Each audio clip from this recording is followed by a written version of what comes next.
10분 성경 공부 시간입니다. 한국의 향린 장로교회와 캐나다 노바스코시아 브루밍 처치를 섬기고 있는 주선민 목사입니다.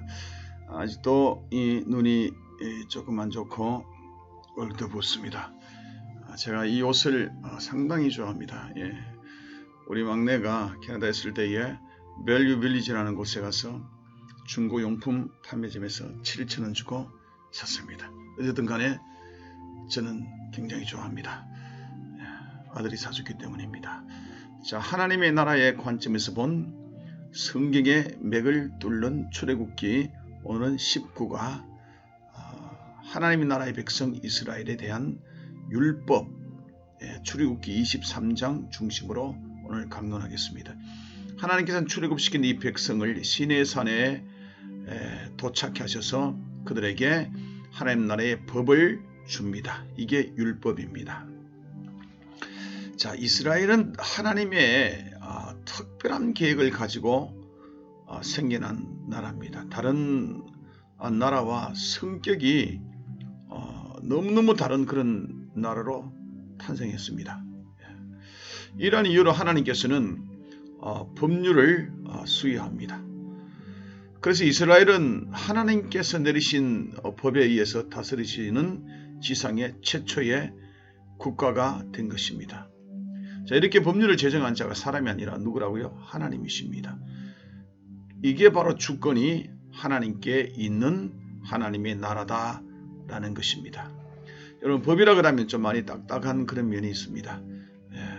그렇지만 오늘 이 법, 율법에 대해서 잘 이해하고 오늘날 우리에게 주신 법, 말씀을 잘 깨달아 알아가는 우리 모두가 되면 좋겠습니다. 법이란 것은 어떤 행위의 가치를 평가하는 그런 기준이죠. 율법이 그렇다는 이야기입니다. 법은 일반적으로 두 가지의 어떤 가 있습니다. 하나는 뭐냐 하면 기본법이다, 그렇게 이야기합니다. 기본법은 법을 만들어서 존재하는 것이 아니라 저절로 만들어진 것을 기본법이다, 그렇게 이야기합니다. 그런 의미에서 자연법이라 그러기도 하고요. 사람이 태어나면서 가지고 있는 것이라 해서 양심의 법, 양심법이라 그러기도 합니다. 이 기본법은 우리 인류가 일반 은총을 누리는데 많은 이바지를 하죠.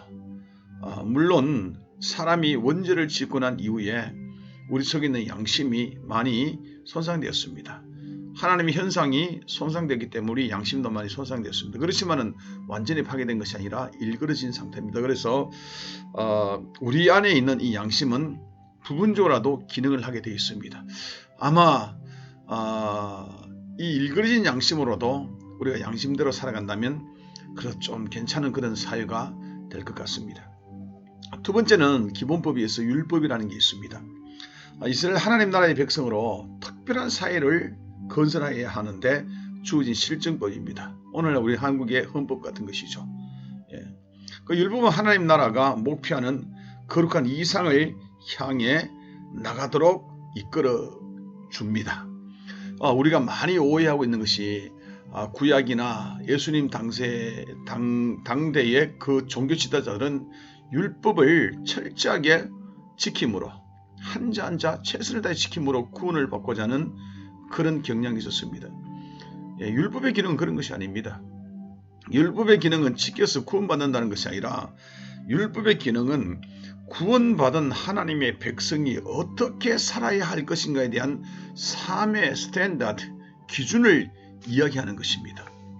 그래서 율법과 복음은 많이 상충됐다고 이야기하는데 상충된 것이 전혀 아닙니다. 오히려 율법은 우리를 복음으로 인도하고 복음에 합당한 삶을 살도록 이끌어주는 것이 바로 율법의 기능이라는 것입니다. 그래서 율법의 용도는 크게 세 가지가 있는데요. 하나는 뭐냐 하면 사회법적인 그런 용도가 있습니다. 일반 사회에서도 그 사회를 잘 유지하기 위해서는 죄를 억제시키고 좋은 것을 이렇게 촉진시키는 법을 만들어서 이 사회가 건전하게 유지될 수 있도록 애를 많이 씁니다. 하나님도 동일합니다. 하나님도 율법이라는 법을 만들어서 이스라엘 하나님의 나라가 적절한 사회적 질서가 유지되도록 주신 법이 바로 율법입니다. 그래서 법이 지켜질 때에 건강한 사회가 되는 거죠. 예를 들어 신명기 24장에 가면 가난한 품꾼에게는 그 삭을 해가 질 때까지 주라, 그런 율법이 있습니다. 가난한 품꾼이라고 그랬습니다. 이들은 하루하루 먹고 살아가는 사람입니다. 그래서 내일이나 나중에 몰아서 줄게, 이것이 아니라 그날 주어서 그가 살아갈 수 있도록 만들어라. 사회적 질서를 유지하기 위한 것이죠. 자, 이렇게 사회적 법적인 그런 용도 있고, 두 번째는 반정적인 용도가 있습니다. 이거는 뭐냐 하면 율법은 어떤 기준이 있습니다. 이 기준에 못 미치면 잘못한 것이죠. 죄죠. 죄를 깨닫게 해주는 그런 반정적인 그런 용도가 있습니다. 그리고요, 이 두 가지보다 훨씬 중요한 율법의 용도가 있습니다. 그게 뭐냐 하면 교훈적 용도라 합니다. 이는 어떤 그 삶의 규범을 이야기합니다. 이게 죄다 안 죄다, 이게 사회적 질서를 유지하는 거다 안 하는 거다, 이걸 떠나가지고 하나님 나라의 백성들이 어떠한 삶을 살아나가야 하는가를 말하는 이 규범을 말하는 것입니다. 그래서 교훈적인 용도라 그렇게 이야기합니다.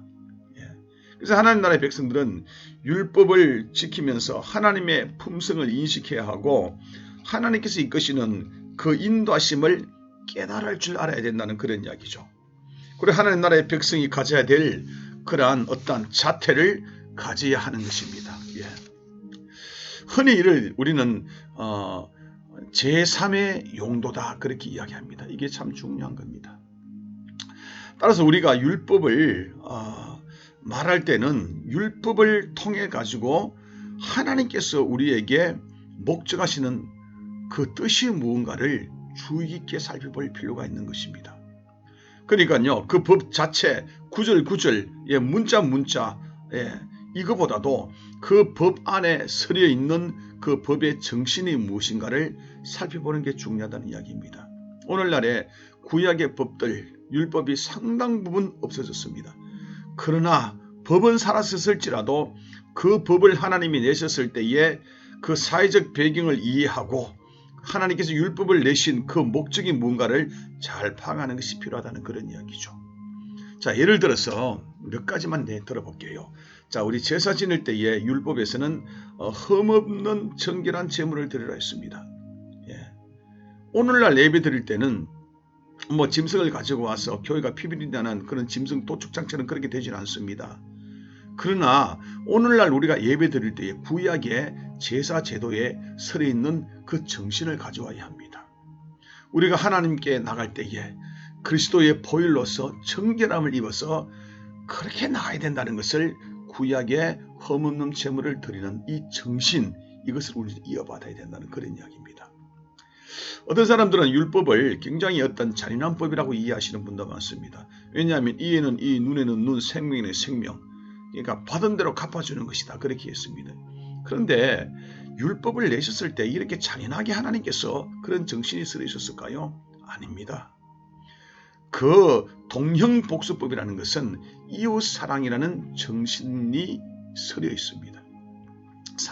모든 사람이 원죄를 짓고 이 죄성으로 말미암아서 내가 다른 사람에게 당하면 그를 몇 배나 더 갚아주고 싶어하는 그런 악한 본성이 있습니다.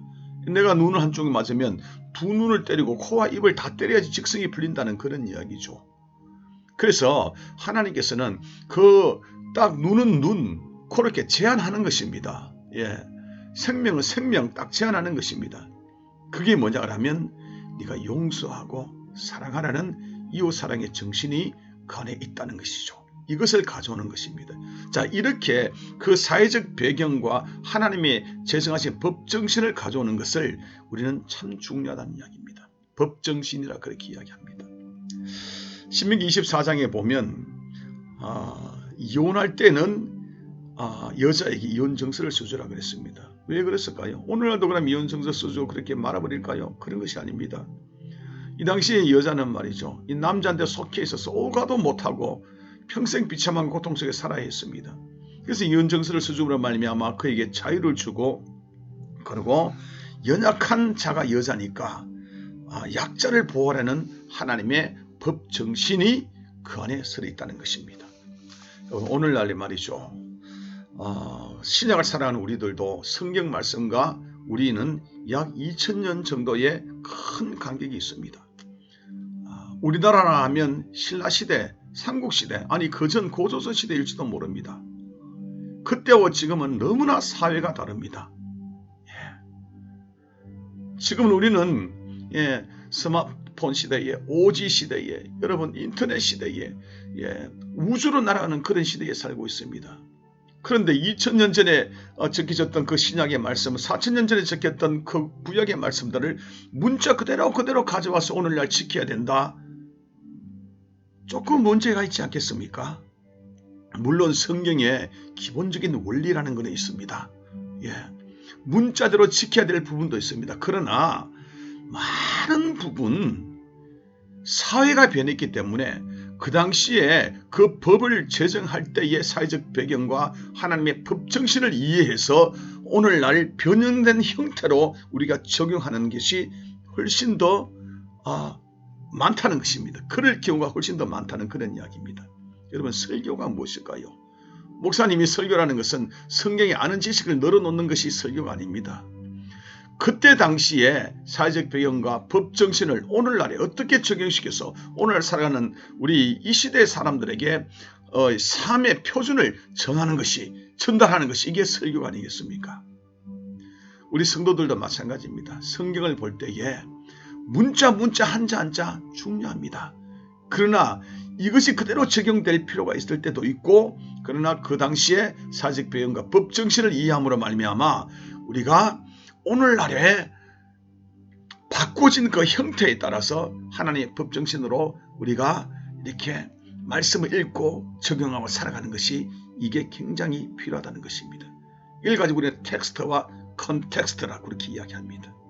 오늘 우리 법 정신에 대해서 살펴봤습니다.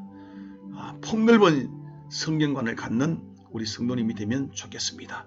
하나님 감사합니다. 오늘은 법 정신에 대해서 약간 더 2분 길게 살펴봤습니다. 법 정신을 잘 이해하고 하나님 나라의 성숙된 백성 다 삼아 주옵소서. 예수님 이름으로 기도드렸습니다. 아멘.